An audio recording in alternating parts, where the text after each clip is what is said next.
The late afternoon sun hung low over Washington, D.C., casting long shadows across the bustling streets. Karoline Leavitt, all of 27 years old, stepped out of the White House briefing room with a sigh that felt heavier than the stack of notes she'd left behind. She'd just finished another whirlwind press conference, her third that week as the youngest White House press secretary in history. The questions had been sharp, the cameras unrelenting, and the weight of her role pressed against her chest like a stone. She needed air. She needed peace. She needed a moment to just breathe. Her dark blazer clung to her shoulders, a little too tight after hours of standing tall, and her heels clicked against the pavement as she made her way toward Lafayette Square Park. In her arms, she cradled her 8-month-old son, Samuel, his tiny hands clutching at her sleeve. His soft coos were the only sound that seemed to cut through the noise in her mind. She promised herself she'd take him out today, away from the chaos of her new life since January 2025, when she'd stepped into this impossible job. Nicholas, her husband, was back in New Hampshire for the week, handling family business, and she missed his steady presence. But Samuel? Samuel was her anchor. The park was quieter than she'd expected. A few joggers darted past, their sneakers thudding rhythmically, while a couple of pigeons pecked at crumbs near an old oak tree. Karoline found a bench tucked beneath a canopy of branches, its wooden slats worn smooth by years of visitors. She settled Samuel on her lap, his wide eyes blinking up at her, and let her gaze drift to the sky. The clouds were soft, tinged with gold from the setting sun, and for a moment, she felt the tension in her shoulders ease. She whispered to Samuel, "Look at that, buddy. Isn't it pretty?" He gurgled in response, and she smiled, a real smile, not the polished one she wore for the cameras. She was lost in that small, fleeting peace when a sound caught her ear. It was faint at first, barely noticeable over the rustle of leaves, but it grew clearer as she tilted her head to listen. A voice, small, earnest, trembling with something she couldn't quite place. She turned slightly, careful not to jostle Samuel, and saw him. A boy, no more than 8 years old, knelt on the grass a few yards away. His knees pressed into the earth, his hands clasped tightly together, and his lips moved in a quiet, rhythmic whisper.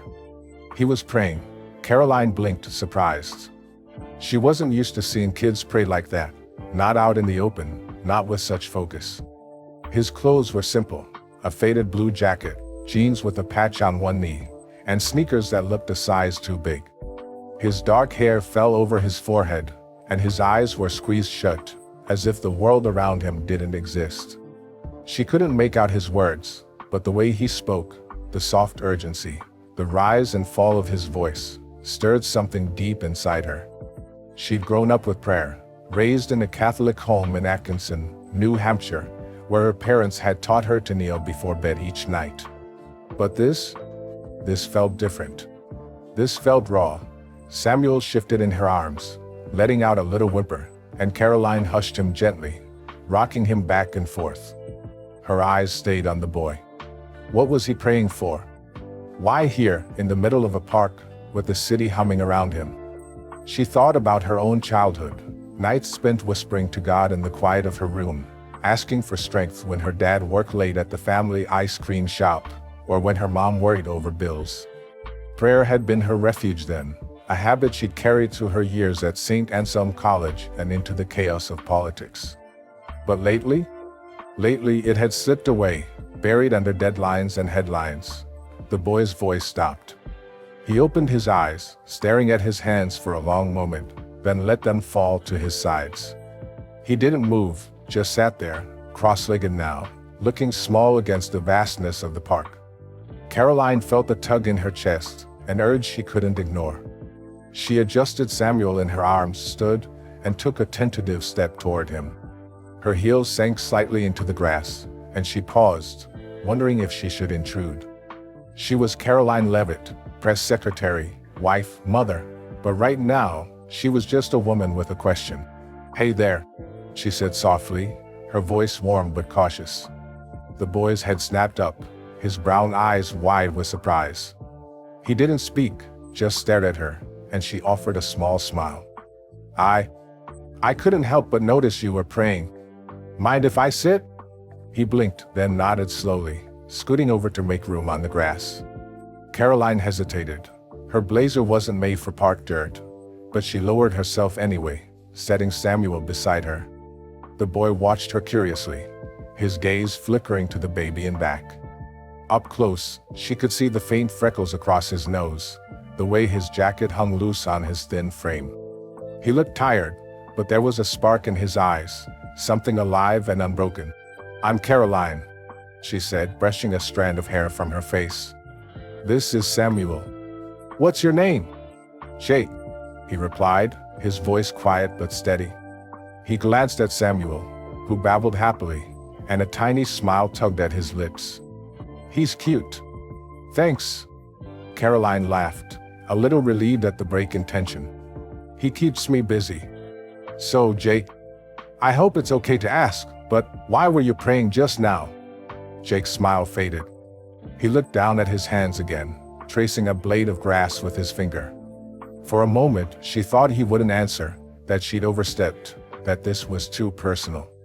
But then he spoke, his words slow and deliberate. For my dad, he said. He needs a job. He's been looking for a long time. Karoline's breath caught.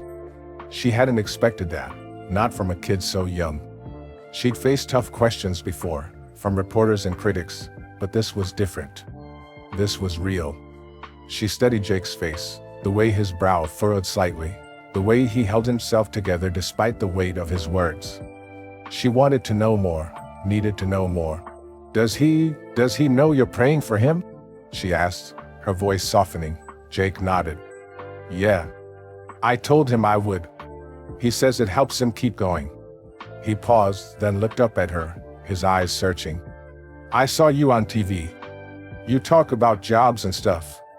That's why I pray here sometimes. It feels closer, I guess. Karoline froze. Her mind raced, piecing it together.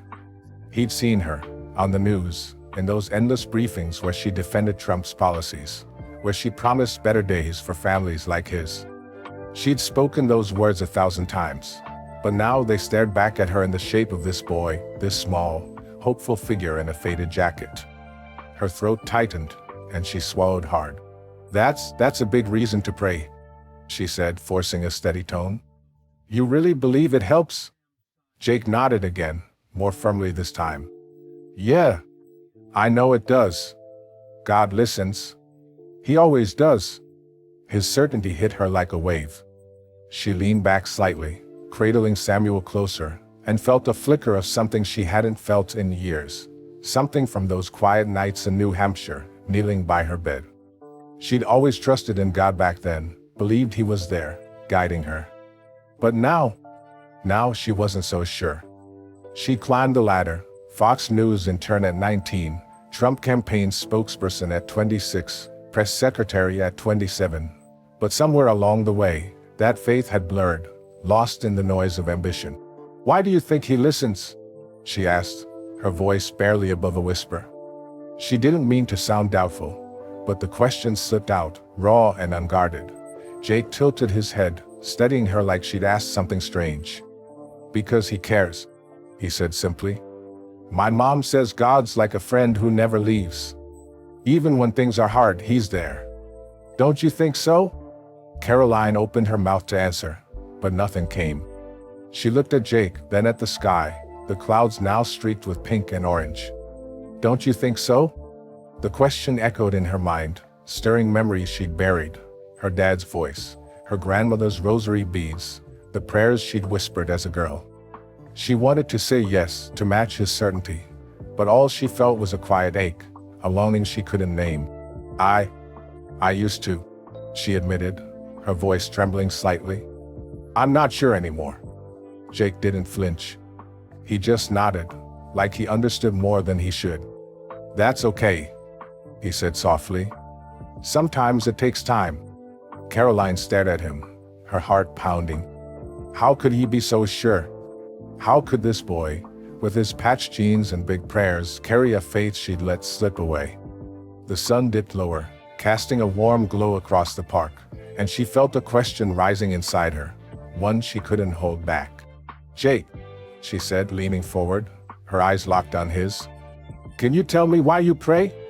I mean, really why?" He smiled, a small, knowing smile, and took a deep breath, ready to answer. And as the words left his lips, Karoline knew this moment would change everything. The park seemed to hush as Jake's words hung in the air, waiting to take shape. Karoline Leavitt sat on the grass, her blazer now smudged with dirt, her 8-month-old son Samuel gurgling beside her. The sun was sinking fast, painting the sky in hues of pink and orange, but her focus was locked on the boy in front of her. Jake, with his faded blue jacket and earnest brown eyes, had just smiled, a small, knowing smile that promised something deeper.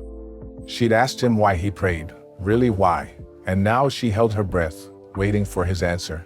Jake shifted, pulling his knees up to his chest, and stared at the grass for a moment. His fingers traced a blade, slow and deliberate, like he was gathering pieces of a story he wasn't sure how to tell. Karoline watched him, her heart thumping louder than it should. She was used to big moments, facing down reporters, defending policies on live TV, but this felt bigger. This felt personal. "I pray because it's all I can do sometimes," Jake said finally, his voice soft but steady. He looked up at her, his eyes catching the last of the sunlight. "My dad, he's been out of work since the election. You know, the one in 2024? The one you were on TV for." Karoline's chest tightened. The 2024 election. She'd lived it, breathed it, as Trump's campaign spokesperson, crisscrossing the country, promising jobs, stability, a future. She'd stood on stages, her voice strong and sure, telling families like Jake's that things would get better. And they had won. Trump was back in office, and she was here, press secretary at 27, the youngest ever. But Jake's words sliced through that victory like a knife. "Since the election." She swallowed hard, nodding for him to go on. "He used to fix cars." Jake continued, his tone matter-of-fact, like he was reciting something he'd said 100 times. "He was really good at it. Worked at this shop near our apartment, Mr. Tony's Auto Repair. People came from all over 'cause he could figure out anything. But then, the shop closed. Mr. Tony said there wasn't enough business anymore. Something about taxes or prices going up, I don't really get it. Dad says it's complicated." Karoline's mind raced. She knew the stats. Unemployment ticking down since January 2025, new policies rolling out.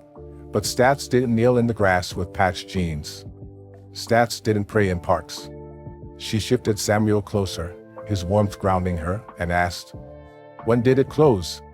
"Last summer," Jake said, his voice dropping. "Right after my birthday, July 15th. I turned 8. Dad was gonna take me to the zoo, but he couldn't. He said we had to save money now." He paused, then added quickly, "It's okay though. He's been looking for something else.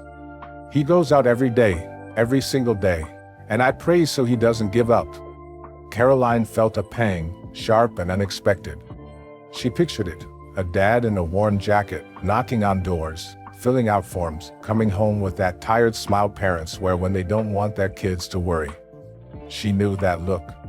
She'd seen it on her own dad's face, back in Atkinson, when the ice cream shop barely broke even some months.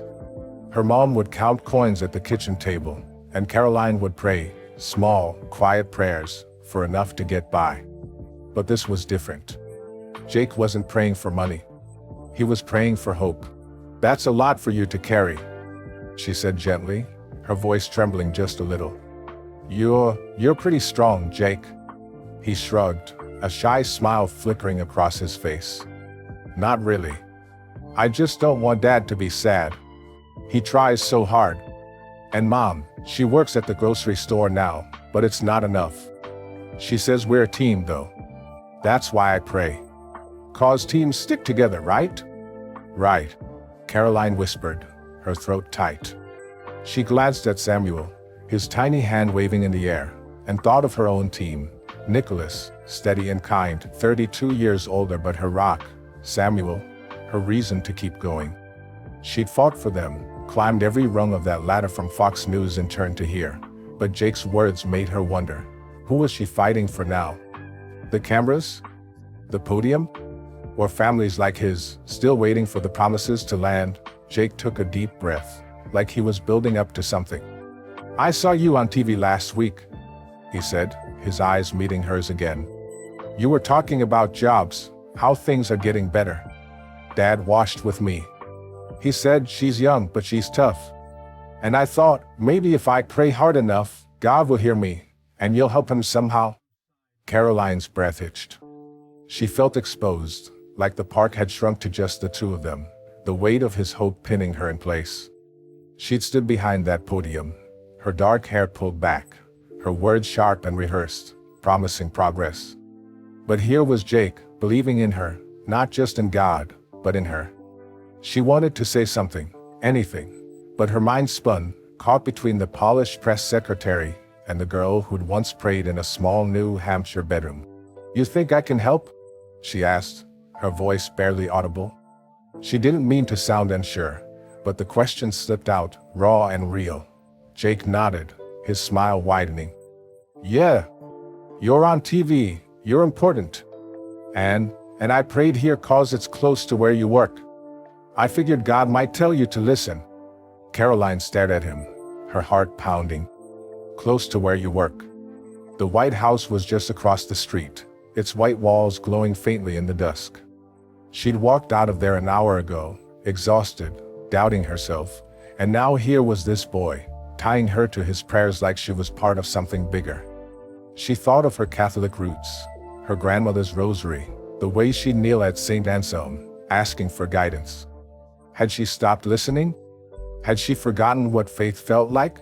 That's a big thought," she said, forcing a small laugh to hide the shake in her voice. "You really believe God works like that?" "Yeah," Jake said, his eyes lighting up.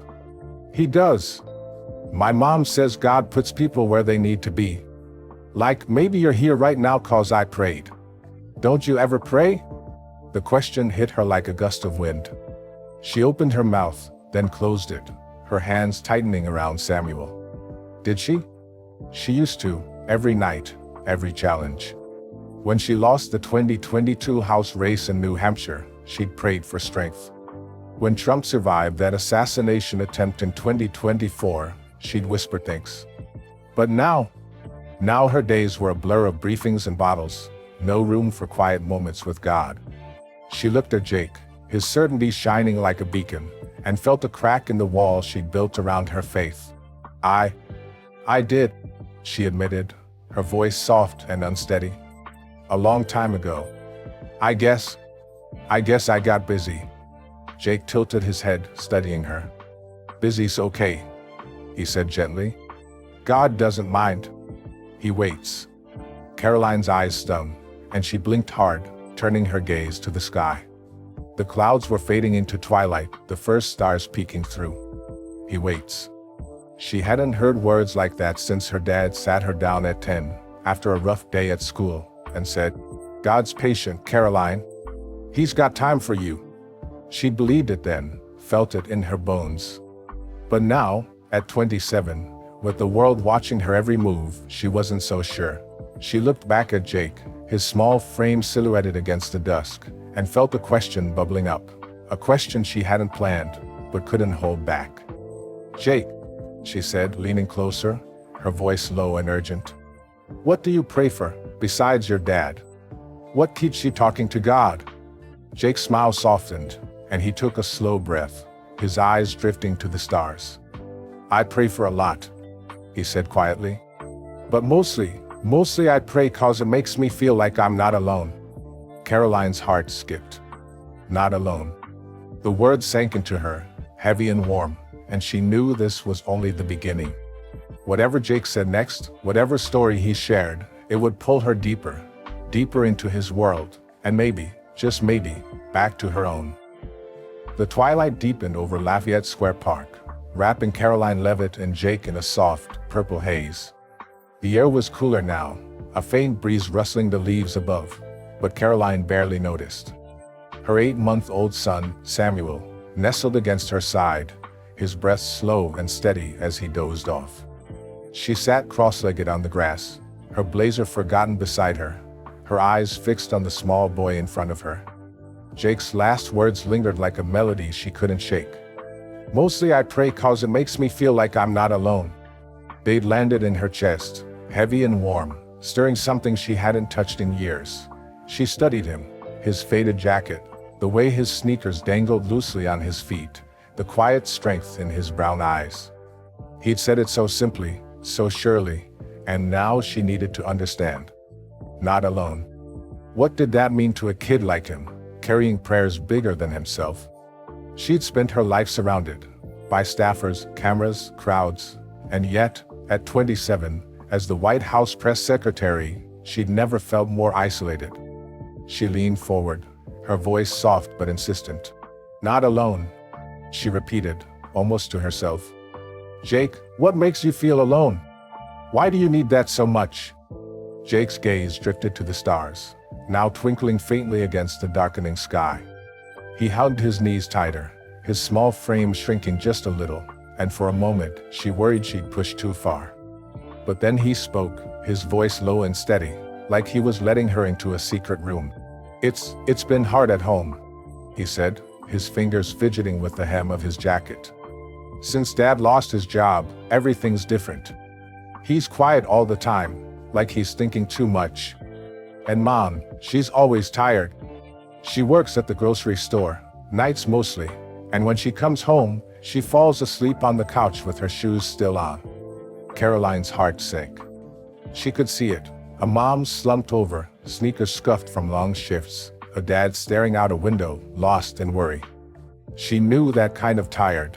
Her own parents had worn it back in Atkinson, New Hampshire, when the ice cream shop teetered on the edge. She'd watched her mom count tips late at night, her dad scrub counters until his hands cracked, all while she prayed for them in her room. But Jake wasn't just watching. He was living it. "That sounds tough," she said gently, her voice catching. "Really tough.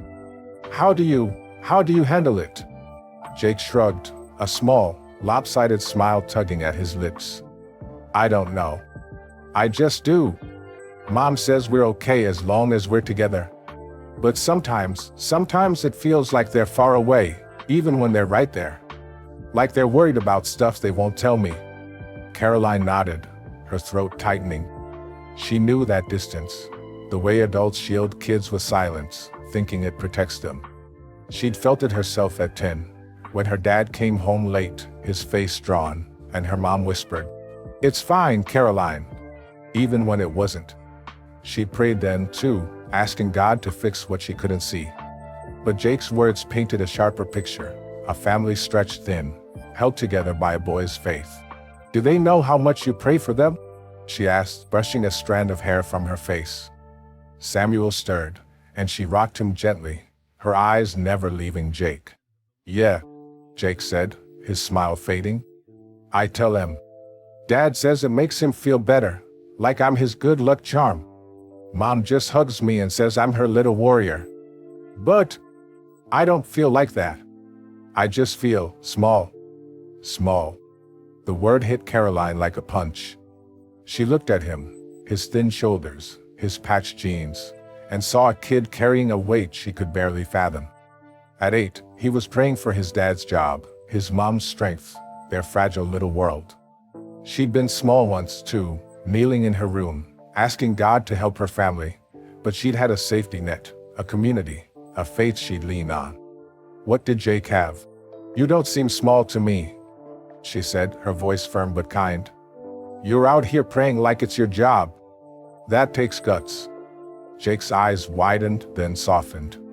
"Maybe," he said quietly. "But it's not enough sometimes. Dad still doesn't have work. Mom still falls asleep crying. I pray and pray, but what if it doesn't change?" Karoline's breath caught. There it was, the crack in his certainty, the doubt creeping in. She knew that feeling, had lived it. When she lost the 2022 House race in New Hampshire, she knelt by her bed, asking God why. When Trump nearly died in that 2024 assassination attempt, she begged for a reason.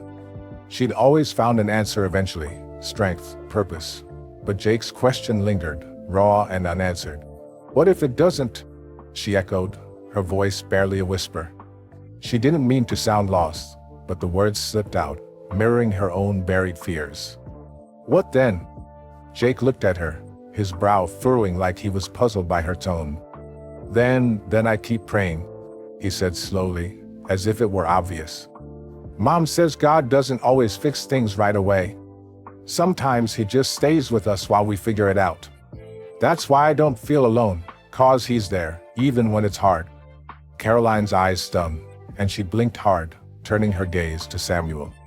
His tiny chest rose and fell, peaceful in sleep, and she envied that innocence. Stays with us. She'd heard that before. Her grandmother's voice, soft and sure, reciting prayers over rosary beads. The Lord is near to the brokenhearted. She believed it once, felt it in her bones. But now she stood behind a podium, spinning words for a nation, while her own heart drifted, alone in a crowd. That's beautiful, she said, forcing a smile. Your mom sounds wise. She is, Jake said, his face lighting up. She's the best. She used to sing to me when I was little, church songs, you know? Stuff about God and hope. Now she's too tired, but I still hear him in my head when I pray. Karoline's mind flashed back. Her own mom, humming hymns in the kitchen while scooping ice cream, her voice a lifeline through tough days. She'd clung to those songs at St. Anselm, whispering them during late-night study sessions, and later, on the 2024 campaign trail, when exhaustion threatened to break her. Music and prayer, they'd carried her. Did they still? What songs? She asked, her curiosity piqued. Do you remember any?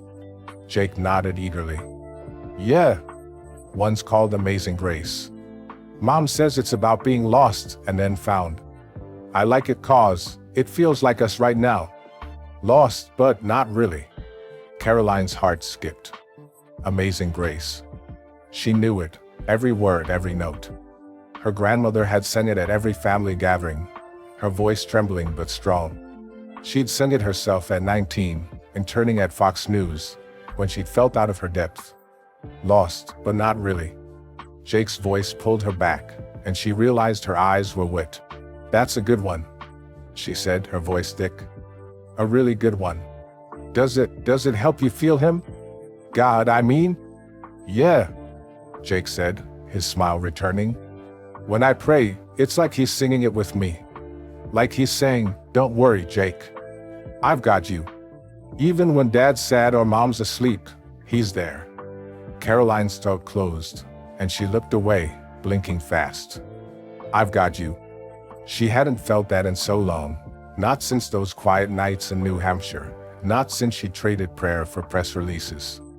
She'd built a life, married Nicholas, had Samuel, climbed to the White House, but where was God in it now?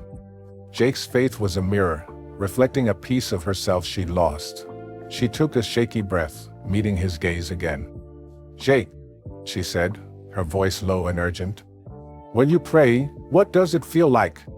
Really feel like? I need to know. Jake tilted his head, his eyes searching hers. It's warm, he said softly, like he was sharing a treasure. Like someone's holding me, even when no one's there. Don't you ever feel that? Karoline froze. Warm. Holding me. The words crashed into her, pulling up memories she'd buried, kneeling by her bed, a peace washing over her, a presence she couldn't explain. She wanted to say yes, to nod and smile, but all she felt was a hollow ache. She looked at Jake, his small, steady hope, and knew she couldn't stop here. She needed more of his story, more of his light. Tell me, she whispered, leaning closer. Tell me everything. The stars were brighter now, scattered across the velvet sky above Lafayette Square Park, casting a faint glow over Karoline Leavitt and Jake. The air had turned crisp, a March evening chill settling into the grass where they sat. Karoline's blazer lay crumpled beside her, her arms wrapped around her 8-month-old son, Samuel, who slept soundly against her chest. His soft breaths were a quiet rhythm, grounding her as Jake's words echoed in her mind. It's warm. Like someone's holding me, even when no one's there. She'd asked him to tell her everything, and now she waited, her heart pounding with a mix of longing and fear. Jake sat cross-legged, his faded jacket pulled tight around him, his brown eyes reflecting the starlight. He tilted his head when she pressed him. Tell me everything. Like he was weighing how much to share. Karoline watched him, her breath shallow, her press secretary polish stripped away. At 27, she'd faced the world's toughest rooms, but this boy's simple faith was unraveling her, thread by thread. She needed to know what that warmth felt like, really felt like, because somewhere deep down, she ached for it too. Jake took a slow breath, his small hands resting on his knees. Okay, he said softly, his voice steady but tinged with something heavier. I'll tell you about the night it happened. The night I felt it most. Karoline's eyes widened. The night it happened. She leaned closer, careful not to wake Samuel, and nodded. Go on, she whispered, her voice urgent. I'm listening. Jake's gaze drifted to the ground, his fingers tracing invisible lines in the grass. It was a couple months ago, he began, his tone low and deliberate. After Christmas. Dad still didn't have a job, and Mom, she'd been working extra shifts at the store. She came home late, like really late, and I was awake. I wasn't supposed to be, but I couldn't sleep. I heard her in the kitchen, crying. Karoline's chest tightened. She could picture it, a dark apartment, a clock ticking past midnight, a mom breaking under the weight of too many hours and too little hope. She'd seen her own mom cry once, quietly, over a stack of bills, when she was 9, and it had scared her more than anything. She'd prayed that night, hard, and now Jake's story pulled her back to that moment. Crying? She asked, her voice barely audible. Why? Jake shrugged, his shoulders hunching slightly. I don't know, not exactly. I snuck out of my room and peeked around the corner. She was sitting at the table, her head in her hands, and there was this letter in front of her. It looked official, like from the bank or something. She kept whispering, I can't do this anymore. Over and over. Karoline's throat closed. She knew those letters, eviction notices, overdue bills. Her family had dodged a few in Atkinson, when the ice cream shop faltered. Her dad would pace, her mom would pray, and Karoline would kneel by her bed, asking God to make it stop. But Jake hadn't just watched, he'd acted. What did you do? She asked, her voice trembling. Samuel stirred, and she hushed him gently, her eyes locked on Jake. I went back to my room, he said, his words slow, like he was reliving it. I didn't want her to see me. I felt helpless, you know? Like I was too little to fix it. So I got on my knees, right by my bed, and I prayed. I asked God to help her, to make her not cry anymore. Karoline's heart ached. She saw him, small, alone, kneeling in the dark, his voice a whisper against the night. She'd been there too, at 10, 15, 19, praying for her parents, for herself, for a way forward. But Jake's story had an edge hers didn't, a desperation she could feel in her bones. Did it help? She asked, her voice raw. Did you feel him then? Jake's face softened, and he looked up at her, his eyes shining. Yeah, he said quietly. That's when I felt it, the warmth. It wasn't like hot or anything. It was inside me. Like someone put their arms around me and just held me there. I stopped shaking. I didn't even know I was shaking till it stopped. And I heard this voice, not out loud, but in my head. It said, she's okay, Jake. I'm with her. Karoline's breath hitched. A voice. Warmth. She stared at him, her mind spinning. She'd felt something like that once, years ago, after losing the 2022 house race, when she knelt in her apartment, exhausted and defeated. A peace had washed over her, unexplainable, like a hand on her shoulder. She'd called it God then, but now she wasn't sure what to call it. You heard him? She asked, her voice barely a whisper. Really? Jake nodded, his smile small but sure. Yeah. I know it sounds weird, but I did. And after that, I wasn't scared anymore. I went back to the kitchen, and Mom was still there, but she wasn't crying. She was just sitting, looking at that letter. I hugged her, and she hugged me back, real tight. She didn't say anything, but I think she felt it too. Karoline's eyes stung, and she blinked hard, clutching Samuel closer. She could see it, Jake's small arms around his mom, a silent strength passing between them. She'd hugged her own mom like that, after tough days at the shop, and felt that same quiet bond. But a voice?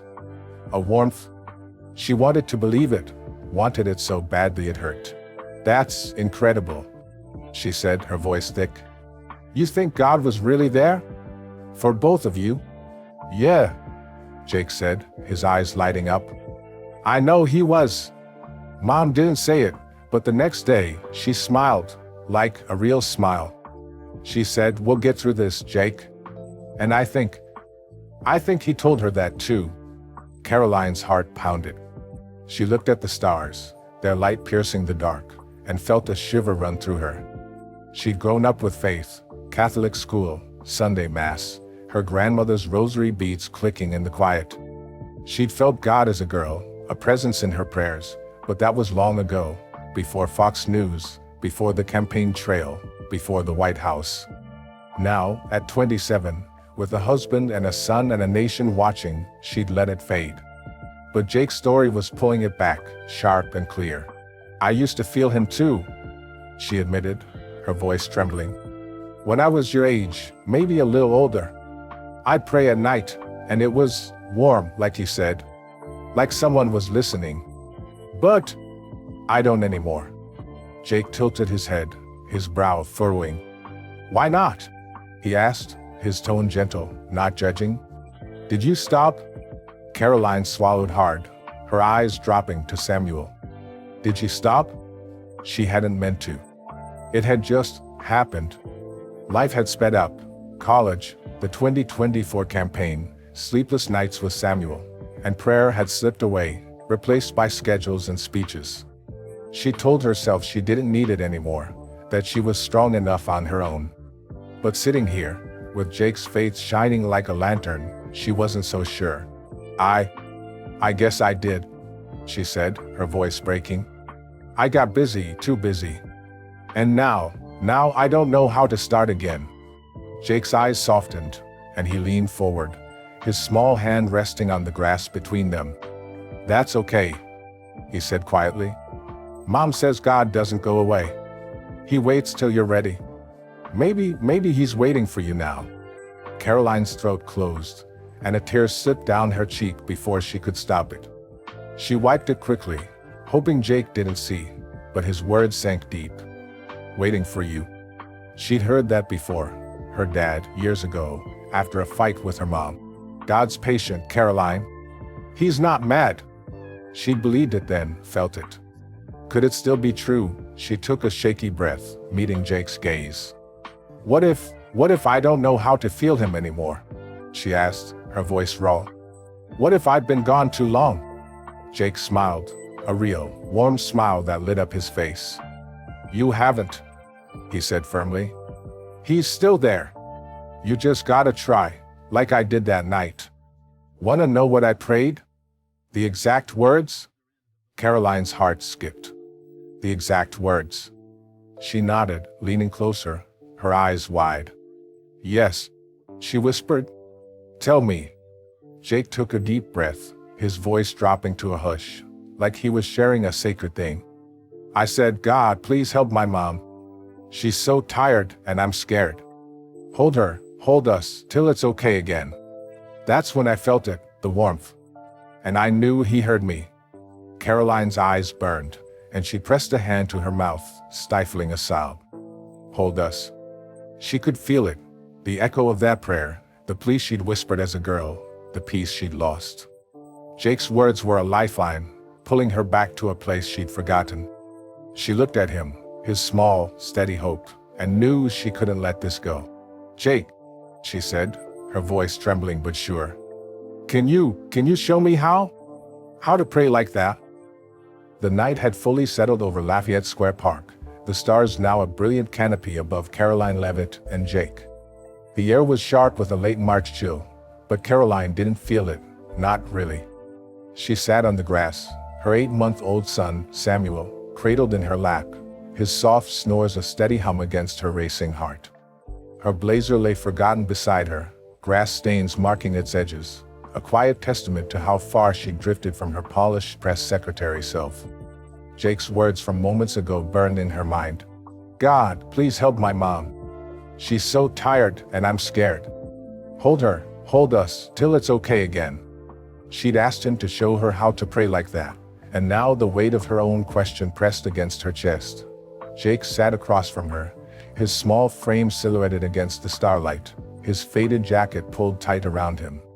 His brown eyes sparkled with a mix of curiosity and calm, like he'd been waiting for this moment. Karoline's hands trembled slightly as she adjusted Samuel, her breath shallow. At 27, she'd faced down the world, reporters, critics, the chaos of the 2024 campaign. But this was different. This was stepping back into a place she'd left behind, a place of faith she hadn't touched since her days in New Hampshire, kneeling by her bed as a girl. Could she do it? Could she pray again? Jake tilted his head, studying her. You really want to try? He asked, his voice soft but eager. Like right now? Karoline swallowed hard, her throat dry. She nodded, forcing a small smile. Yeah, she said, her voice shaky but determined. Right now. I need to. Jake's smile widened, warm and bright, and he scooted closer, the grass rustling beneath him. Okay, he said, his excitement spilling out. It's easy, well, kinda. You don't have to say anything fancy. Just talk to him. Like he's your friend. Karoline's heart thudded. Talk to him. Like he's your friend. She'd done that once, whispered to God as a kid, asking for strength, for her parents, for herself. But that was years ago, before St. Anselm, before Fox News, before the White House. Now, at 27, with a husband and a son and a nation watching, her prayers had faded to silence. She looked at Jake, his certainty a beacon, and felt a flicker of hope, or was it fear? I don't know where to start, she admitted, her voice trembling. It's been so long. Jake's eyes softened, and he leaned forward, his small hand resting on the grass between them. That's okay, he said gently. You can start with anything. What do you want him to hear? Karoline's mind spun. What did she want? She glanced at Samuel, his tiny face peaceful in sleep, and thought of Nicholas, steady and far away in New Hampshire. She thought of her job, the endless briefings, the weight of every word, and the families like Jake's, still waiting for promises to land. She wanted so much, peace, purpose, a way to feel whole again. But how did she say it? I guess I want him to know I'm tired, she said finally, her voice barely audible. And that I miss him. Jake nodded, his smile steady. That's good, he said. Really good. Want to say it out loud? I can pray with you, if you want. Karoline's breath caught. Out loud. With Jake. She'd prayed alone as a girl, her voice a whisper in the dark, but this was exposed, raw, real. She looked at him, his small, earnest face, and felt a pull she couldn't resist. She nodded slowly, her hands tightening around Samuel. Okay, she whispered. Let's do it. Jake grinned, then shifted to his knees, his hands clasped in front of him. Cool, he said, his voice bright. I'll start, then you go. Ready? Karoline mirrored him, easing onto her knees, Samuel still cradled in her arms. The grass was cold beneath her, but she barely noticed. Her heart raced, her palms sweaty, and she nodded. Ready, she said, her voice shaky but sure. Jake closed his eyes, his face tilting upward, and took a deep breath. God, he began, his voice clear and steady. It's me, Jake. Thanks for listening, like always. I'm here with Karoline, she's nice, and she's got a baby named Samuel. I pray for my dad every day, you know that, to help him find a job. And for Mom, 'cause she's tired. Please hold them, like you held us that night. Keep them strong. And help Karoline too, 'cause she wants to talk to you." Karoline's eyes stung, and she blinked hard, watching him. His words were simple, no polish, no pretense, just a boy talking to a friend. She felt a lump in her throat, a mix of awe and ache, and when Jake paused, his eyes still closed, she knew it was her turn. She took a shaky breath, her voice trembling as she started. "God," she said, the word feeling rusty, foreign on her tongue. It's me, Karoline. I haven't done this in a while. I'm sorry, I don't even know why I stopped. I'm tired, so tired, and I miss you. I used to feel you, back when I was little, when I'd pray for my mom and dad. I don't know where you went, or maybe where I went. Please, help me find you again." Her voice cracked, and a tear slipped down her cheek, warm against the cool night air. She kept her eyes closed, afraid to open them, afraid to see Jake watching her stumble through this. But she didn't stop. "I've got Samuel now," she continued, her voice steadier. "And Nicholas. And all these people counting on me. I don't know if I'm enough. Please hold me, like Jake said. Like he used to." She fell silent, her breath ragged, her chest tight. The park was quiet, no rustling leaves, no distant traffic, just her and Jake and the vastness above. She waited, her heart pounding, hoping for that warmth Jake had described, that peace she'd felt as a girl. But nothing came. Just silence, cold, empty silence. She opened her eyes, her vision blurry with tears, and saw Jake watching her. His smile was gone, replaced by a gentle, knowing look. "Did you feel it?" he asked softly, his voice careful. Karoline's throat tightened, and she shook her head, wiping her cheek with her sleeve. "No," she whispered, her voice breaking. I didn't feel anything. Maybe I did it wrong." Jake's brow furrowed, but he didn't flinch. "You didn't do it wrong," he said firmly, leaning closer. "It's not like that. Sometimes it takes a while. Mom says it's not always big, like fireworks or something. Sometimes it's quiet, like a whisper you don't hear till later." Karoline's heart sank, but his words held her steady. A whisper. She wanted to believe him, wanted it so badly, but the silence stung. She poured herself out, rusty and raw, and felt nothing. Had she lost it for good? Had God stopped waiting? I don't know," she said, her voice trembling. "It felt empty. Like he's not there." Jake reached out, his small hand resting on hers, warm against her cold fingers. "He's there," he said, his tone fierce but kind. "I know he is. You just gotta keep going, like I did. It's not always right away. Wanna try again?" Karoline blinked, startled by his touch, his certainty.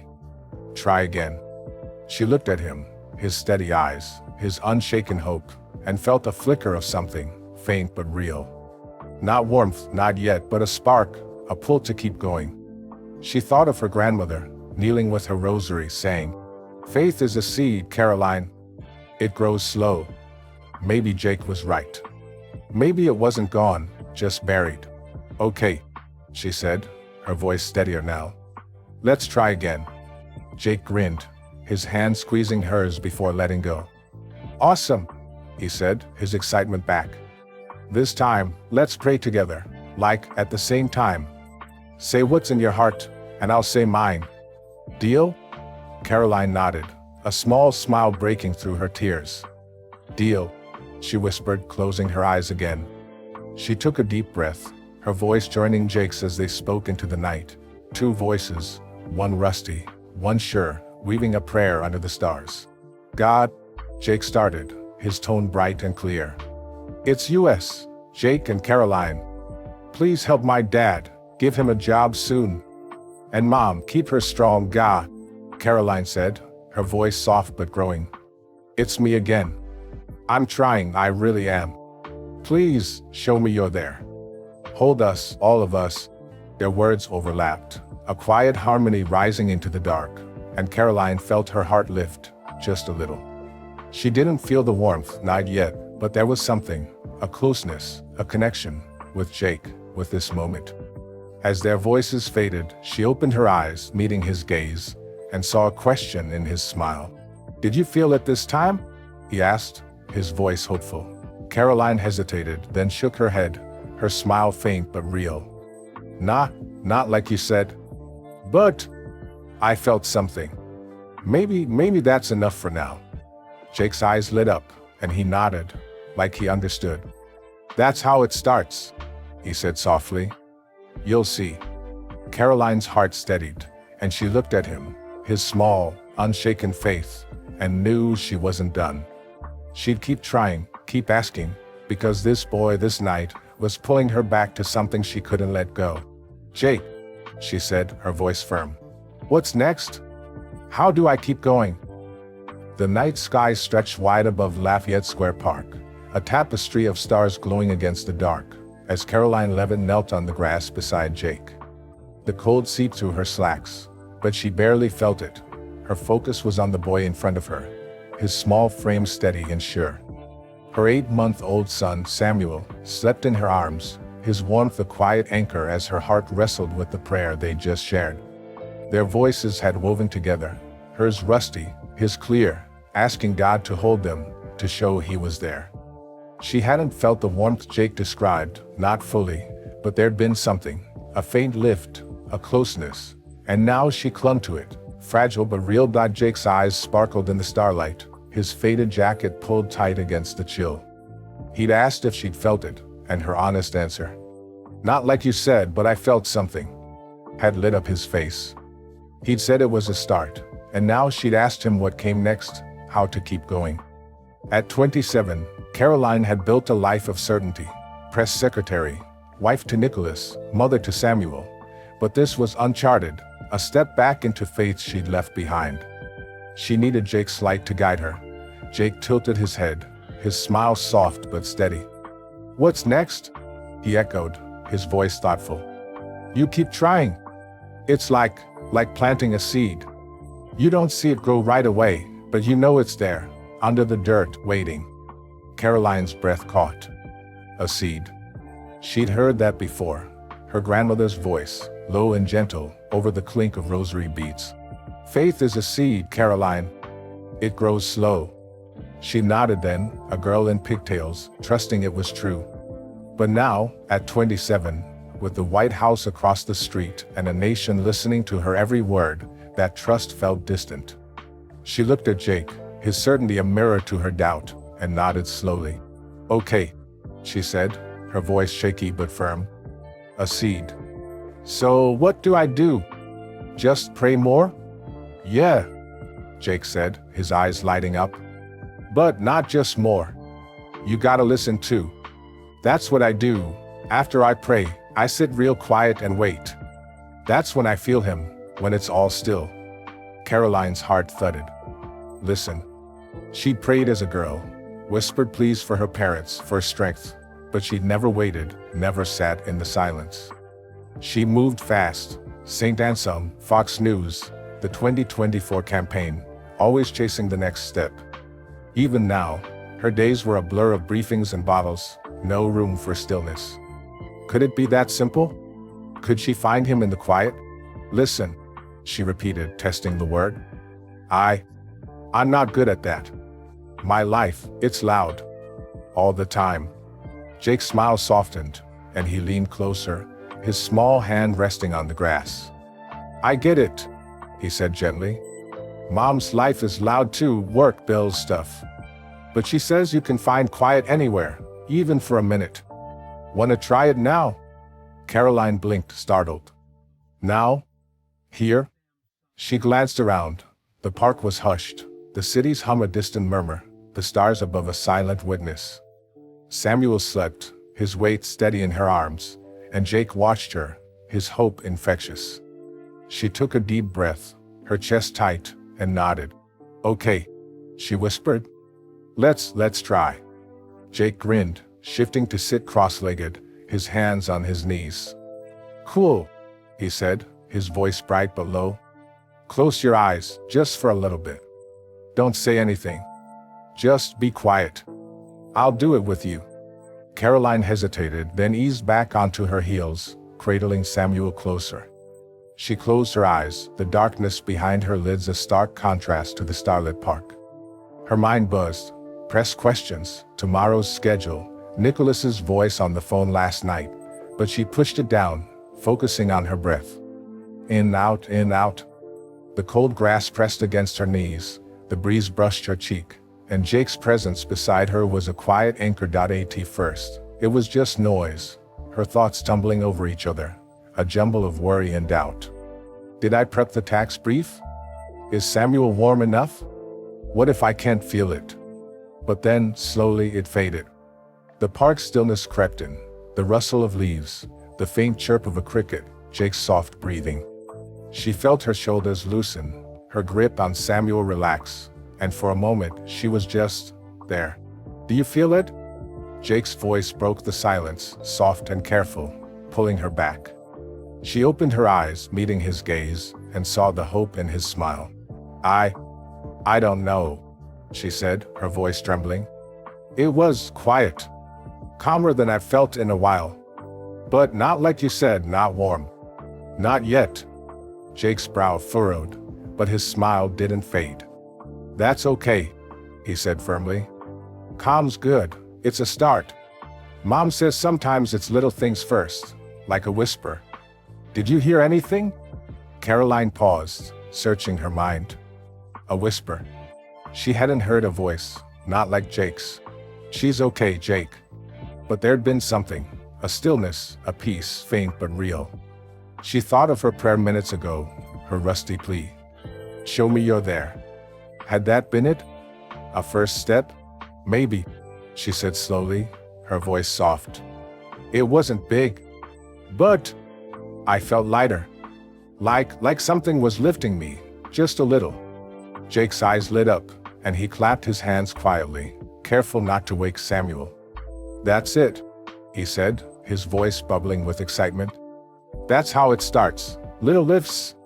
It's God saying, 'I'm here.' You just gotta keep listening." Karoline's heart skipped. A little lift. She smiled, a real smile, small but genuine, and felt that spark again, fragile but growing. She thought of her childhood, kneeling by her bed, feeling that peace after a prayer, and wondered if this was the same. Not the full warmth Jake knew, not yet, but a whisper, a seed breaking through the dirt. "Keep listening," she echoed, testing the idea. I can do that. I think you can," Jake said, his tone fierce but kind. "You're already doing it." That calm, that's him. He's sneaky sometimes, shows up when you're not looking. Karoline laughed, a quiet sound that surprised her. Sneaky. She liked that. God as a quiet presence, slipping into the cracks of her busy life. She'd spent years chasing answers, through college, the campaign, the White House. But maybe Jake was right. Maybe the answer wasn't out there, loud and clear, but here, in the stillness. I haven't been still in a long time," she admitted, her voice steadying. "Not since, I don't know. Before Samuel, maybe. Before all this." Jake nodded, his eyes wise beyond his years. "Mom says being still is hard," he said softly. "But it's worth it. That's when you hear him best, when you stop running." Karoline's throat tightened, and she looked at him, his small, steady hope, and felt a pang. Stop running. She'd been running since she was 19, Fox News intern, campaign trail, press secretary, always pushing, proving, climbing. Even now, with Nicholas and Samuel, she ran, through briefings, through doubts, through nights too short for sleep. When had she last stopped? I've been running a lot," she said, her voice breaking. Maybe too much." Jake reached out, his small hand brushing hers, warm against her cold fingers. "That's okay," he said gently.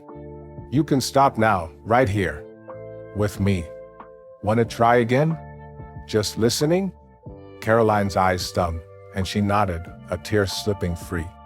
"Yeah," she whispered. "I'd like that." Jake grinned, settling back into his cross-legged pose, his hands on his knees. "Awesome," he said, his voice low. "Close your eyes, longer this time. I'll wait with you." Caroline closed her eyes, her breath steadying as she sank into the quiet again. The park faded, the cold, the grass, the distant city hum, and she focused on that something, that lift. She didn't force it, didn't chase it, just let it be. Her mind drifted to her dad's voice. God's patient, Karoline, to her mom's hymns, to the girl she'd been, praying in the dark. And then, faint but real, it came again, a lightness, a whisper, brushing her soul like a breeze. She opened her eyes, her vision blurry, and saw Jake watching her, his smile wide. "Did you feel it?" he asked, his voice eager. Caroline took a shaky breath, her smile trembling but sure. "Yes," she said softly. Not big. But yes. Like he's trying to say something." Jake's face lit up, and he nodded, his excitement spilling over. "That's it," he said, his voice a hushed cheer. "He's talking to you. You just gotta figure out what he's saying." Caroline's heart swelled, and she looked at him, his unshaken faith, his steady light, and felt a shift. She wasn't there yet, not to Jake's warmth, his certainty, but she was closer than she'd been in years. That whisper, it was enough for now, a promise of more. "Jake," she said, her voice firm, her eyes locked on his. "What do I do with it? This whisper? How do I hear more?" The night air in Lafayette Square Park was thick with stillness, the stars a silent audience above Karoline Leavitt and Jake. Caroline knelt on the grass, her 8-month-old son, Samuel, cradled against her chest, his soft snores a gentle rhythm in the quiet. Her blazer lay discarded beside her, forgotten in the rawness of this moment, a moment that had stripped her press secretary armor away. Jake's words from their last prayer lingered in her mind. "He's talking to you. You just gotta figure out what he's saying." She'd felt it, a whisper, faint but real, and now she'd asked him how to hear more, her voice trembling with a hunger she hadn't known she carried. Jake sat cross-legged in front of her, his faded jacket hugging his small frame, his brown eyes glowing with a steady light. The park was hushed, no rustling leaves, no distant hum, just the two of them under a sky that felt impossibly vast. At 27, Caroline had built a life of control, White House briefings, campaign promises, a family with Nicholas and Samuel. But this was beyond her grasp, a fragile thread of faith she was learning to hold. Jake's certainty was her guide, and she clung to it, desperate to understand. Jake tilted his head, his smile soft but knowing. "Hear more?" he echoed, his voice thoughtful. "You gotta keep listening, like really listening. It's not just sitting quiet. It's opening your heart." Caroline's breath caught. Opening your heart. She'd heard that before, her mom's voice, singing Amazing Grace, in the kitchen, saying, "Let him in, Caroline. That's how you hear." She'd done it as a girl, prayed with her whole self, trusting God was there. But now, at 27, with the weight of a nation on her shoulders, her heart felt locked, guarded by years of running. She looked at Jake, his simplicity a challenge, and nodded slowly. "Opening my heart," she repeated, her voice shaky. How do I do that? I felt something small, like you said, but what if I miss it?" Jake's eyes softened, and he leaned forward, his small hand resting on the grass between them. "You won't," he said gently, his tone fierce with belief. "He doesn't let you miss it, not if you really want it. I listen by thinking about what I love. Like my mom and dad. That's when I hear him best." Caroline's chest tightened. "What I love." She glanced at Samuel, his tiny face peaceful in sleep, and thought of Nicholas, his steady laugh, his hand in hers across 32 years of difference. She thought of her parents, scraping by in Atkinson, and the families she promised to help, families like Jake's. Love was there, buried under deadlines and doubts, but could it unlock that whisper? "Love," she said softly, testing the word. "So, I think about them. And listen? Yeah, Jake said, his smile widening. It's like tuning a radio. You find the right spot, and the static goes away. Wanna try it now? Karoline's heart thudded. Now. Again. She tried twice, praying, listening, and felt that faint lift, that whisper. Could she hear more? She looked around, the park dark and still, the white house looming across the street, and felt a pull, a need to keep going. She nodded, her hands tightening around Samuel. Okay, she whispered. Let's try. Jake grinned, settling back into his cross-legged pose, his hands on his knees. Awesome, he said, his voice low but bright. Close your eyes, think about what you love. I'll listen too. Ready? Karoline eased onto her knees, Samuel's weight steadying her, and closed her eyes. The darkness behind her lids was familiar now, a canvas for her thoughts. She took a deep breath, pushing past the noise, press questions, policy memos, tomorrow's chaos, and focused on love. Nicholas's face came first, his graying hair, his quiet strength, then Samuel's giggle, her mom's hymns, her dad's calloused hands. She held them there, her heart cracking open, and waited. The silence stretched, thick and heavy at first. Her mind flickered. Did I lock the office? Is Samuel's bow ready? But she let it go, sinking deeper. The park faded, the cold grass, the breeze, and she felt it again, that lightness, that whisper brushing her soul. It wasn't words, not yet, but a pull, a nudge, like someone pointing her somewhere. She stayed with it, her breath slow, her heart open, and then, a flicker, faint but clear. You're enough. Karoline's eyes snapped open, her breath hitching. She stared at Jake, her vision blurry, and saw him watching her, his smile wide. Did you hear it? He asked, his voice eager.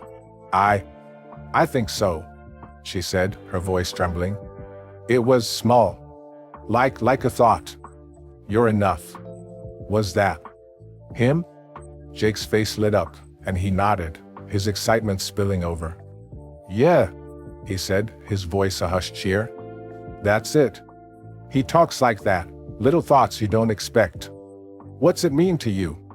Karoline's throat tightened, and she pressed a hand to her chest, steadying herself. You're enough. She'd spent years proving she was, intern at 19, campaign star at 26, press secretary at 27, but doubt had always lingered. Was she enough for Nicholas? For Samuel? For the family she'd promised to lift? She'd prayed as a girl, felt God's presence, but now, with the world watching, she'd wondered if he'd left her behind. This whisper, it felt like an answer. I don't know, she said slowly, her voice thick. I've been scared I'm not enough. For my job, my family, everyone. Maybe he's telling me I am. Jake's eyes softened, and he leaned closer, his small hand brushing hers. That's big, he said gently. Mom says God knows what we need to hear. He told me she's okay when I was scared for her. Maybe he's saying you're okay too. Karoline's eyes stung, and a tear slipped free, warm against her cheek. She wiped it quickly, her smile trembling but real. She thought of her dad, God's patient Karoline, and her grandmother's rosary, clicking through prayers for her. Had they heard whispers too? Had they known she needed this now, at 27, kneeling in a park with a boy who prayed for his dad? That's beautiful, she said, her voice breaking. I want to believe it. But how do I know it's real? Not just me? Jake tilted his head, his brow furrowing like he was puzzled by her doubt. You know, 'cause it feels different, he said firmly. Like, not your regular thoughts. It's quieter, stronger. Did it feel like that? Karoline paused, searching her mind. That flicker, you're enough, had been faint, but steady, like a voice beneath her own. Not the frantic buzz of her daily worries, but something else, something calm. She nodded slowly, her heart lifting. Yeah, she whispered. It did. Like it wasn't mine. That's him, Jake said, his smile returning. You heard him. You just gotta keep listening, he'll say more. Karoline's heart swelled, and she looked at him, his unshaken faith, his steady light, and felt a shift. She'd heard something small, but real, and it tied her to Jake, to his prayers, to his family. She thought of his dad, jobless since 2024, his mom asleep on the couch, and her own promises, jobs, hope, a future. That whisper wasn't just for her. It was for them too. Jake, she said, her voice steadying. You said you pray for your dad, every day. What if that's why I'm here? What if I'm supposed to help? Jake's eyes widened, and he sat up straighter, his small hands gripping his knees. You mean, like a job? He asked, his voice trembling with hope. For Dad? Karoline nodded, a spark igniting in her chest. Maybe, she said, her tone firm. I'm the press secretary. I talk about jobs all the time. What if that whisper's telling me to do something? For you? Jake's mouth dropped open, then snapped shut, his eyes shining. That'd be awesome, he said, his voice breaking. Dad's so good with cars, he just needs a chance. Do you really think you could? Karoline's mind raced. She saw it, Jake's dad, a mechanic, hands stained with grease, waiting for a break. She'd stood behind that podium, promising work for families like his, and now here he was, kneeling in her prayers. Was this the whisper's meaning? A call to act? I don't know yet, she said honestly, her voice soft but sure. But I can try. I want to try, for you, for him. Jake's smile widened, and he reached out, his small hand squeezing hers. Thanks, he said, his voice thick. That's the best thing ever. Karoline's heart steadied, and she squeezed back, feeling that whisper pulse between them. You're enough. Enough to help, to listen, to bridge her world to his. She looked at him, his hope a mirror to her own, and knew this was more than a moment. It was a turning point. Jake, she said, her voice firm, her eyes locked on his. How do I make it happen? How do I turn this whisper into something real? The stars gleamed brighter above Lafayette Square Park, their light piercing the March night as Karoline Leavitt knelt on the grass beside Jake. Her 8-month-old son, Samuel, slept soundly in her arms, his soft warmth a steady comfort against her racing heart.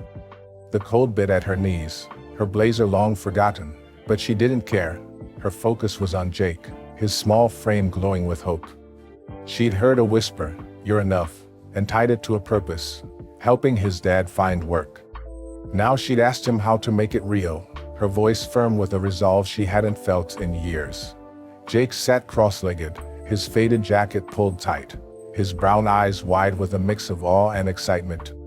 The park was still, only the faint rustle of leaves breaking the silence, as Karoline's words hung between them. How do I turn this whisper into something real? At 27, she'd climbed from Fox News and turned to White House press secretary. But this was different, a step beyond podiums and promises, into a boy's life, a family's struggle. Jake's faith had sparked something in her, and now she needed his help to carry it forward. Jake tilted his head, his smile trembling with hope. Make it real? He echoed, his voice soft but eager. You mean, like really help Dad? How would you do that? Karoline took a deep breath, her mind racing. She saw it, her role, her platform, her promises. She'd stood behind that White House podium since January 2025, touting job growth, economic plans, Trump's vision. Jake's dad, a mechanic, out of work since 2024, was one of the faces she'd vowed to lift. She leaned forward, her voice steady despite the flutter in her chest. I've got people, she said, her tone firm but warm. Contacts, folks in DC, in New Hampshire, all over. I could ask around, find someone who needs a mechanic. Your dad's good with cars, right? Yeah, Jake said, his eyes lighting up, his voice breaking with excitement. He's the best. He can fix anything, cars, trucks, even this old motorcycle Mr. Tony had. He just needs a chance. Karoline's heart swelled. A chance. She promised chances, on TV, in briefings, to millions. And now it was personal, staring back at her in Jake's hopeful face. She nodded, her resolve hardening. Then I'll find him one. I don't know how yet, but I'll try. I promise. Jake's mouth dropped open, and he clapped his hands quietly, careful not to wake Samuel. That's amazing, he said, his voice thick. You're like an answer. Like I prayed, and you showed up. Karoline's breath hitched, and she smiled, a real smile, tinged with awe. An answer. She thought of their prayers, hers rusty, his sure, woven together under these stars. That whisper, "You're enough," had felt like a gift for her, but maybe it was more. Maybe it was for Jake too, for his dad, for the family she glimpsed in his words. She shifted Samuel closer, her voice softening. I hope so, she said, her tone trembling but honest. But I need to know more, Jake. About your dad, what he does, where he's looking. Tell me about him. Jake's smile steadied, and he took a deep breath, his small hands resting on his knees. Okay, he said, his voice eager but low. His name's Mike Carter. He's tall, kinda quiet, but real nice. He worked at Mr. Tony's auto repair for, like, forever, since before I was born. He'd come home smelling like oil, and he'd show me stuff, how to change a tire, how engines work. I miss that. Karoline's chest tightened. She saw it, Mike Carter, hands stained with grease, teaching his son under a garage light. She'd known men like him in Atkinson, her dad's friends, working stiffs who kept the town running. She nodded, urging him on. He sounds steady, she said gently. What happened after the shop closed? Jake's face fell, his fingers fidgeting with his jacket hem. It got bad, he said quietly. Mr. Tony shut down last summer, July, right after my birthday. Dad tried everywhere, garages, dealerships, even this big warehouse place. But nothing. He says it's cause of the economy or something. Too many rules, not enough jobs. He's been driving around, handing out resumes, but he comes home empty. Karoline's throat closed. Empty. She knew the stats. Unemployment dipping since 2025, but stats didn't capture this. A dad's slumped shoulders, a kid's patched jeans. She'd promised better on the 2024 campaign trail, her voice sharp and sure, but Jake's story made it real. She leaned closer, her voice soft but urgent. Where's he looking now? She asked. Does he have any leads? Jake shrugged, his eyes dropping to the grass. Not really, he said, his tone heavy. He goes out every day, drives all over DC, sometimes Virginia. Last week, he tried this car lot on 14th Street, but they said no. He doesn't talk about it much, just says, keep praying, Jake. So I do. Karoline's heart ached. Keep praying. She saw Mike Carter, tall, quiet, worn, clutching a resume, facing another no. She'd faced rejection too, lost the 2022 House race, fought doubts on the campaign, but she'd had a ladder to climb. What did Mike have? She took a shaky breath, her mind spinning with names, staffers, donors, friends in New Hampshire. Could she do this? I can start there, she said, her voice steadying. DC, Virginia, car lots, garages. I know people. Someone's gotta need a guy like him. What's he like, with people? Could he talk to a boss? Yeah, Jake said, his head snapping up, his smile returning. He's great. Quiet but nice. Customers loved him at Mr. Tony's, said he was honest. He'd explain stuff so they understood, not just take their money.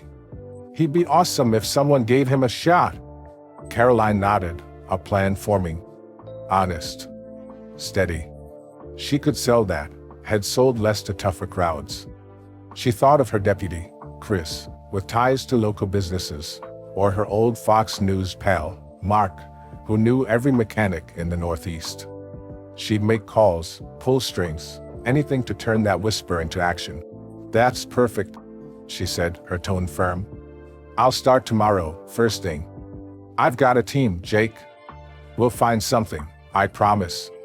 Jake's eyes shone, and he reached out, his small hand gripping hers. Really? He asked, his voice breaking. You mean it? I mean it, Karoline said, squeezing back, her heart pounding. I don't know how long it'll take, but I'll try. For you, for him. Jake's smile widened, and a tear slipped down his cheek, glinting in the starlight.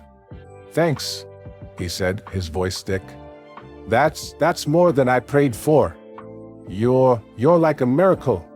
Karoline's throat tightened, and she laughed, a quiet, shaky sound. A miracle.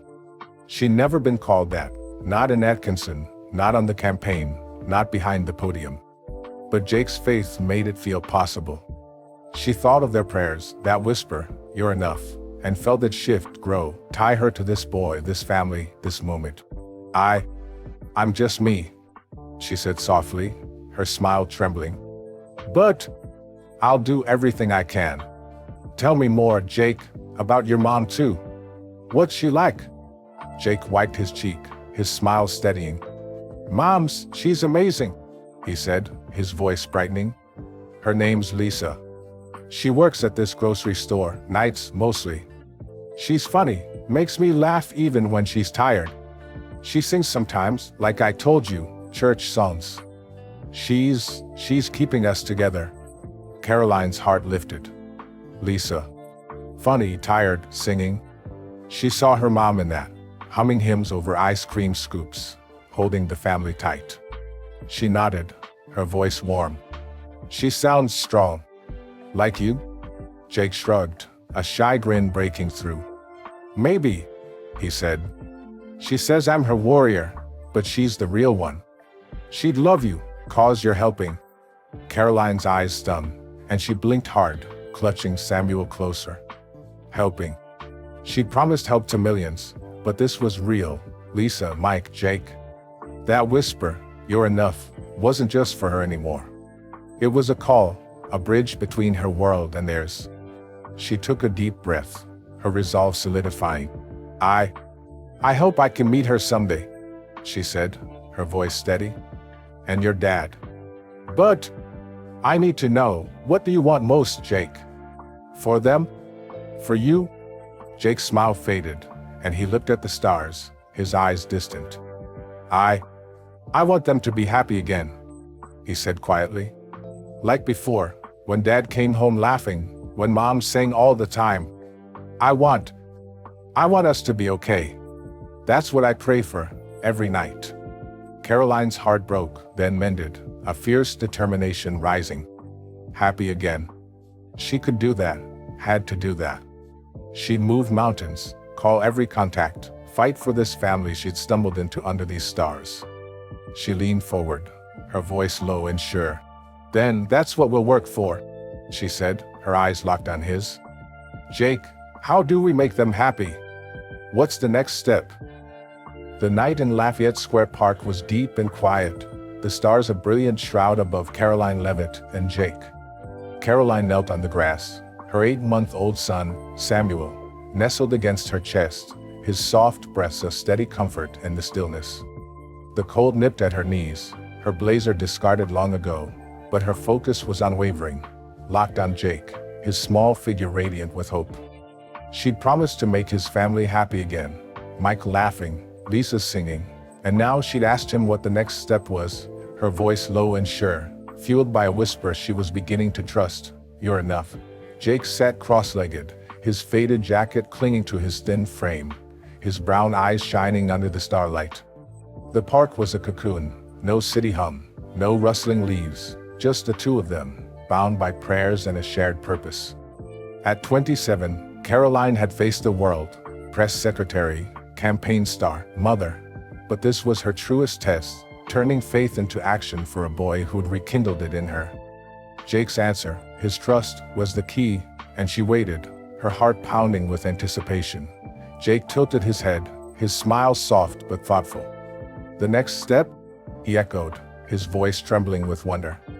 You mean, like right now? For Dad? Karoline nodded, her resolve firm. Yeah, she said, her tone warm but steady. I promised I'd try, and I will. Tomorrow, first thing, I'll make a call. But I need your help, Jake.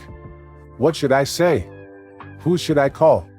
Jake's eyes widened, and he leaned forward, his small hands gripping his knees. A call? He asked, his voice breaking with excitement. Like, to someone important? Who? Karoline's mind raced, sifting through names, contacts she'd gathered from Fox News, the 2024 campaign, her White House role since January 2025. She saw Chris, her deputy, with ties to DC businesses, and Mark, her old producer, who knew mechanics across the Northeast. But one name stood out, Tom, a New Hampshire donor, gruff but kind, who ran a chain of auto shops. He backed her 2022 house run, cheered her 2024 wins. He'd listen. There's this guy Tom, she said, her voice steadying. He owns auto shops, good ones. He's in New Hampshire, but he's got connections here too, DC, Virginia. I'll call him tomorrow, tell him about your dad. What's Mike's best pitch? What makes him special? Jake's mouth dropped open, then snapped shut, his smile bursting wide. Tom, he said, his voice thick. That's so cool. Dad's special cause. Cause he's honest. People at Mr. Tony's loved him. He'd fix stuff right, no shortcuts. And he's fast.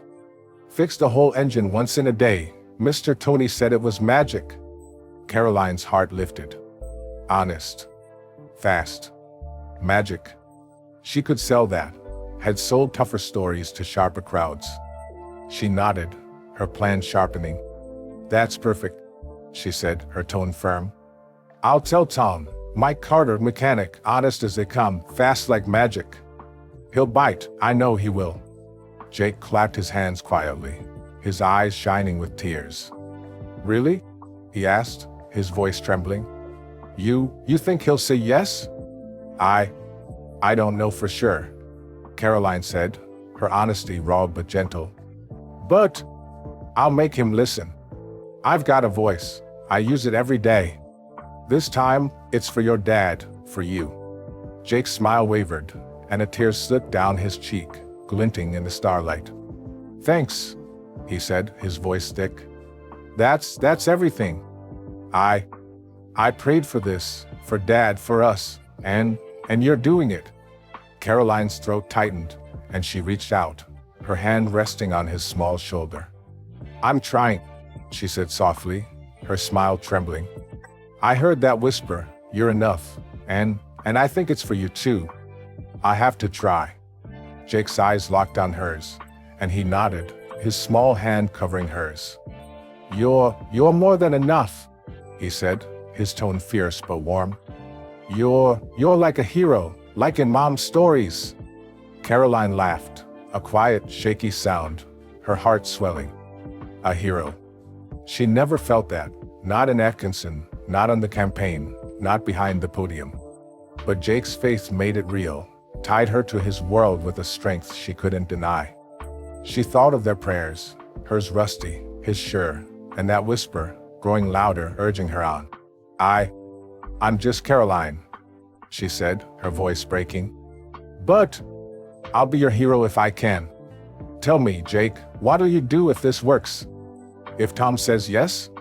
Jake's face lit up, and he took a deep breath, his words tumbling out. I'll hug Dad so hard, he said, his voice bright. And Mom, I'll tell her she can rest, just a little. We'll be happy again, like before. Dad will come home laughing, Mom will sing, it'll be perfect.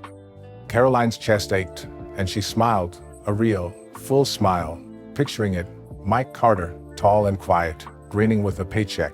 Lisa, tired but singing, her voice filling their small apartment. She promised happiness to millions, but this was hers to make real. She nodded, her resolve ironclad. Then, that's what we're aiming for, she said, her tone steady. I'll call Tom, first thing. But I need you to do something too, Jake. Keep praying for your dad for me. Deal? Deal, Jake said, his voice a hushed cheer, his hand squeezing hers. I'll pray every night, harder than ever. For Dad, for you, for Tom too. Karoline's heart steadied, and she squeezed back, feeling that whisper pulse between them. You're enough. Enough to act, to bridge her world to his. She looked at him, his unshaken hope, his steady trust, and felt a shift. This wasn't just a promise, it was a pact sealed under these stars. Good, she said, her voice firm. We're a team now, you, me, and God, I guess. I'll call tomorrow, tell you how it goes. How do I find you? Jake's smile widened, and he dug into his jacket pocket, pulling out a crumpled scrap of paper and a stubby pencil. Here, he said, scribbling fast. It's our address, 314 Elm Street, apartment 5B. Mom's got a phone, but it's off sometimes. You can come by, maybe? Karoline took the paper, her fingers brushing his, and studied the shaky handwriting. 314 Elm Street, apartment 5B. A real place, Mike, Lisa, Jake, waiting for her to keep this promise. She nodded, tucking it into her pocket, her heart pounding with purpose. I'll come, she said, her tone sure. After I call, win or lose, I'll find you. Okay? Okay, Jake said, his eyes shining. I can't wait. He's gonna be so happy. Karoline's throat tightened, and she looked at him, his small, radiant face, and felt a pang. Happy. She'd make it happen, had to. She thought of her own family, Nicholas, steady in New Hampshire, Samuel, sleeping in her arms, and knew this was for them too, a piece of her old self reclaimed under these stars. I hope so, she said softly, her smile trembling. But, Jake, what if it doesn't work? What if Tom says no? Jake's smile faded, and he looked at her, his eyes steady despite the flicker of fear. Then we keep going, he said quietly, his voice firm. Mom says God doesn't always say yes, but he always says something. We'll figure it out, together. Karoline's eyes stung, and she blinked hard, clutching Samuel closer. Together. That word sank deep, binding her to Jake, to his family, to this night. She'd faced rejection, lost in 2022, fought doubts in 2024, but this was different. This was faith, tested and shared, a whisper growing into a call. Together, she echoed, her voice breaking but sure.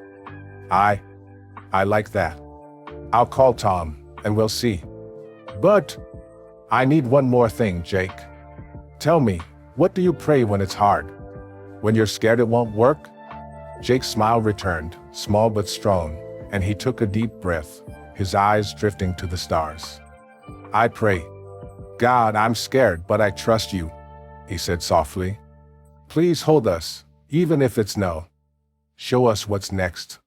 That's what keeps me going. Karoline's heart swelled, and a tear slipped free, warm against her cheek. She wiped it quickly, her smile steadying. Hold us. Show us. She'd prayed as a girl, rusty pleas for strength, and now Jake's words were hers, a lifeline to cling to. She looked at him, his small, unshaken light, and knew this was it, the edge of something bigger. Jake, she said, her voice low and urgent. Pray that with me, right now. Before I go. Can we? The night in Lafayette Square Park was at its deepest, the stars a radiant crown above Karoline Leavitt and Jake. Karoline knelt on the grass, her 8-month-old son, Samuel, nestled against her chest, his soft snores a quiet thread in the stillness. The cold had settled into her bones, her blazer a crumpled heap beside her, but she didn't feel it, not now. Her heart was full, tethered to Jake, his small, steady presence glowing with hope under the starlight. She'd promised to call Tom, to fight for his dad's chance, and now she'd asked him to pray with her one last time. God, I'm scared, but I trust you. Before she left, her voice urgent with a faith she'd reclaimed, Jake sat cross-legged, his faded jacket pulled tight, his brown eyes shimmering with trust. The park was silent. No breeze, no city hum. Just the two of them, bound by a journey that had stretched from a whisper to a pact. At 27, Karoline had faced the world. Press secretary, campaign star, mother. But this was her truest moment, a culmination of prayers and promises under these stars. Jake's faith had pulled her back to God, and now, with his hand in hers, she felt ready for Tom's answer, for whatever came next. Jake tilted his head, his smile soft but sure. "Pray now?" he echoed, his voice trembling with awe. Yeah, let's do it. Together, like always." Karoline nodded, her throat tight, and squeezed his small hand. "Together," she whispered, her voice steady despite the tears prickling her eyes. She eased onto her knees, Samuel's weight grounding her, and closed her eyes, the darkness behind her lids a sacred space. Jake's grip was warm, his presence a lifeline, as she took a deep breath, her heart open. "God," Jake began, his voice clear and strong. "It's me, Jake. And Karoline. We're scared, real scared, 'cause we want Dad to be happy again. I trust you, even if it's no. Please hold us, show us what's next." Thanks for her, for everything." Karoline's chest ached, and she swallowed hard, her voice joining his, raw but sure. "God," she said, the word no longer rusty. "It's me, Karoline. I'm scared too, for Jake, for Mike, for what I promised. I trust you. I'm trying to. Hold us, please. Show me I'm enough. Let us where we need to go." Their words wove together, a quiet harmony rising into the night, and Karoline felt it, that whisper, stronger now, a warmth brushing her soul.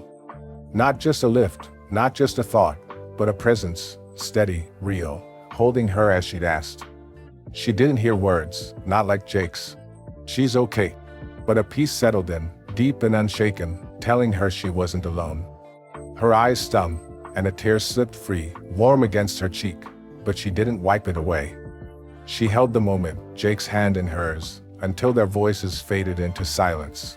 She opened her eyes, meeting Jake's gaze, and saw his smile, wide, radiant, wet with tears. "Did you feel it?" he asked, his voice hushed but eager. "Yeah," Karoline whispered, her smile trembling but full.